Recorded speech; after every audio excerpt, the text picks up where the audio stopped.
So very good afternoon, everyone. Myself, Dr. Kiran Jadhav from Maharashtra University of Health Sciences, India. I'm here to present the findings of our research study, that is assessment of salivary and tumor tissue microRNA 21 as a marker for prediction of cervical lymph node metastasis in patients with oral squamous cell carcinoma, which is an observational study. I'll go directly to the aim of the study. The aim of the study was to evaluate the diagnostic accuracy of salivary and tumor tissue microRNA 21 expression for pre-surgical assessment of lymph node metastasis in patients with oral squamous cell carcinoma. The objectives were to correlate the salivary and tumor tissue microRNA 21 with cervical lymph node metastasis and to assess the specificity, sensitivity, and diagnostic accuracy of this marker for the prediction of cervical lymph node metastasis in patients with oral squamous cell carcinoma. Methodology. This study has been conducted at Sumandip Vidyapeeth University in India, and the study protocol has been approved by the Institutional Ethics Committee, and a written informed consent has been obtained from all participants after explaining them the purpose and significance of the study in a vernacular language. Sorry. Now, this is the flow chart explaining the brief about the methodology. The patients here were reporting to the Medical and Dental Hospital of Sumandip Vidyapeeth, and these patients were basically of suspicious oral malignancy patients reporting to the Department of ENT and to the oral maxillofacial surgery. And these patients were selected based on certain inclusion and exclusion criteria. And those who were included, first we collected the saliva, that is unstimulated whole saliva was collected and it was stored at -20 degrees Celsius. Then we collected the clinical records, demographic details, then clinical examination details, lymph node examination details. Then as a routine procedure, we collected the incisional biopsy as a diagnostic biopsy, which was sectioned into two pieces. One piece was used for the routine histopathological diagnosis, which was fixed in 10% formalin, and another bit was stored in RNA letter solution at -20 degrees Celsius, which was used further for the microRNA analysis. At the same time, we have included certain healthy individuals which were reporting to the dental hospital for the other purposes, and these were not having any habits of tobacco chewing, and they did not have any oral lesions. So from them we have collected the saliva as well as the tissue around the extraction site, and which was used as a healthy control tissue. Then the patients which were histopathologically diagnosed were further undergone as a routine procedure of scanning, that is radio imaging scanning, that is CT and MRI scan. And patients who were not diagnosed as oral squamous cell carcinoma were straight away excluded. And also the patients on clinical examination and radiological examination, which was having a poor outcome and not indicated for the surgical therapy, were straight away excluded from the study. And the patients who were included further were analyzed for the expected favorable outcome based on the surgical therapy. And these patients have undergone the surgical therapy, which is a routine procedure as a part of the treatment. And the lymph nodes which were excised were assessed histopathologically for the presence of metastatic cells and as a microscopic picture. And then based on it, they were grouped into two, that is those patients who had metastatic cells, that is metastasis positive, and those who did not have the metastasis cells in the lymph nodes as non-metastatic group. Simultaneously, whatever the saliva and the tumor tissue which was stored at deep freeze were taken for the microRNA analysis by using RT-PCR. Herein we extracted the RNA from the saliva as well as the tumor tissue, and then we followed the microRNA 21 expression through the RT-PCR. And then whatever the expression analysis was there, which was all correlated with the clinical findings. And then based on it, we assessed the sensitivity, specificity, and diagnostic accuracy. Total, we had included 169 patients with clinically suspicious oral cancers. And out of that, 39 patients were excluded due to certain reasons. And total remaining 130 histologically confirmed OSSC patients we have included. And healthy patients as healthy controls of 50 healthy control patients we have included in this study. Now coming to molecular part, little bit, I'll just explain. The RNA isolation and quantification, wherein we have extracted the RNA from the saliva and tumor tissue by using a standard protocol given by Cold Spring Harbor, which little modification as per our optimization. And the RNA was isolated using RNA Easy Mini Kit, which is a commercially available kit by the Kaizen. And these are the images which is showing the quality and the quantity of the isolated RNA based on by using the Chi-Expert. Again, it's by the Kaizen. And for this purpose, we have used 2 microliter of isolated RNA, which is showing a ratio of angstrom 260 to 280 ratio in the range of 1.8 to 2.0, considered to be a good quality RNA. So whichever was showing a good quality RNA was further gone for the complementary DNA preparation.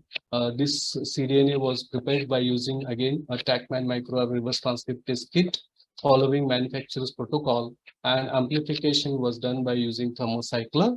Then we did the quantitative real-time PCR using fast RT-PCR thermocycle, and the primer sequence were used for both micron 21 3P and micron 21 5P.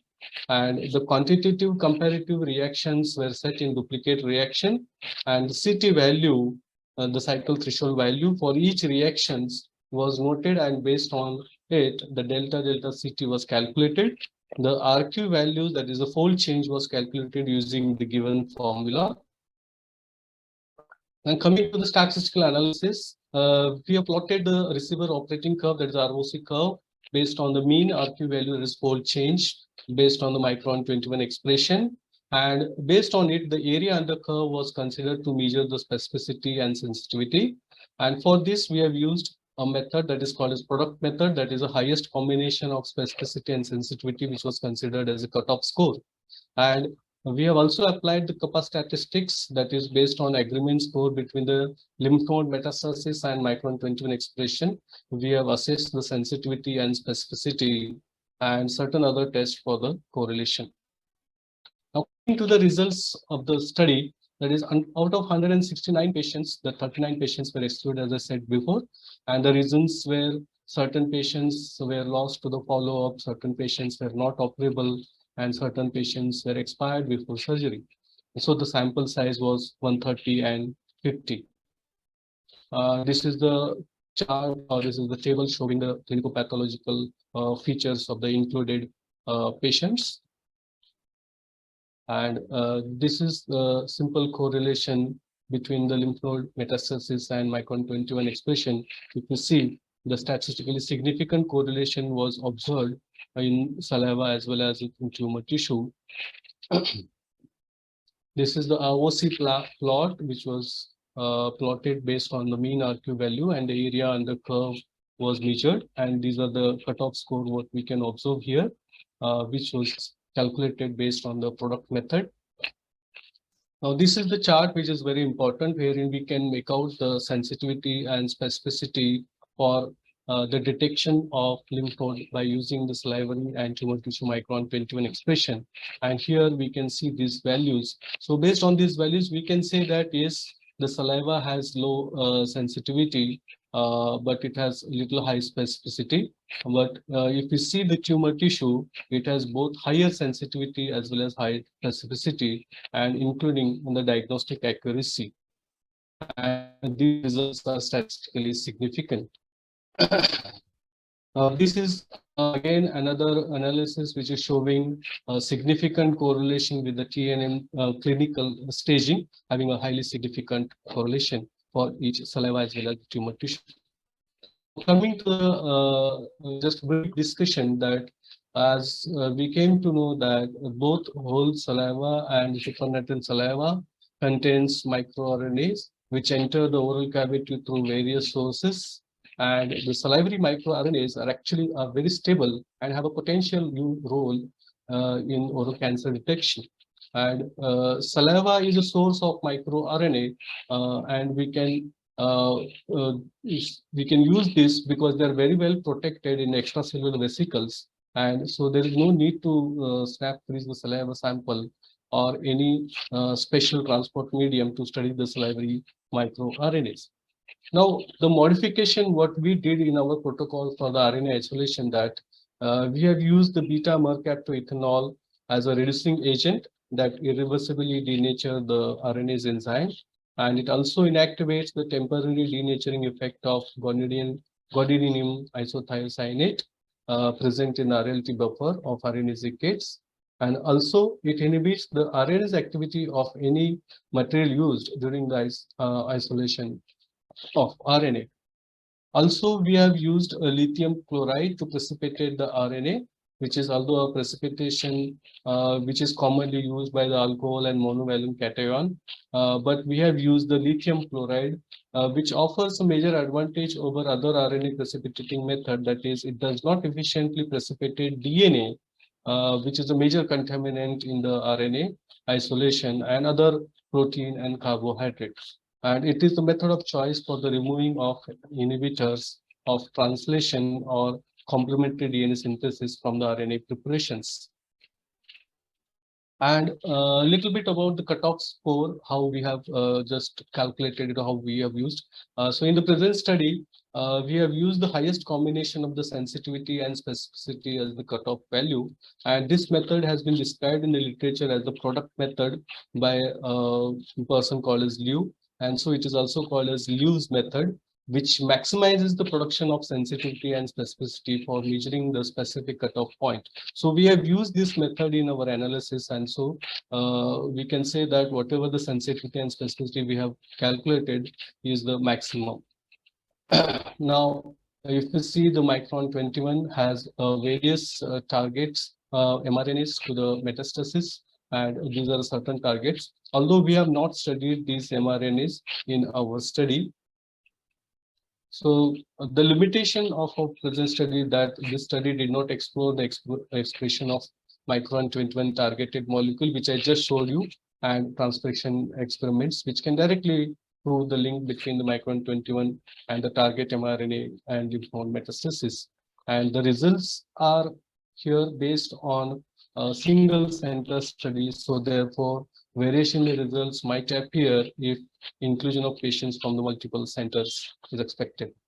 So the future directions, that further study can be planned to study the micron 21 targeted molecules, promoting epithelial to mesenchymal transition process, especially in tongue squamous cell carcinoma, and multicentric studies are always indicated in order to confirm these results. So lastly, I would like to conclude that both saliva and tumor tissue showed significant correlation with the gold standard histopathology method for assessment of lymph node metastasis. And since saliva miRNA-21 has shown little low sensitivity, the current study supports the micron 21 expression in frozen tissue, which could be a potentially a biomarker for assessment of metastasis before the surgical treatment or any therapy in case of oral squamous cell carcinoma patients. So the references which I used for the study and for this presentation. I'd like to thank my co-investigators, the team of the investigators, and the departments involved for this study. Thank you one and all for the patient listening.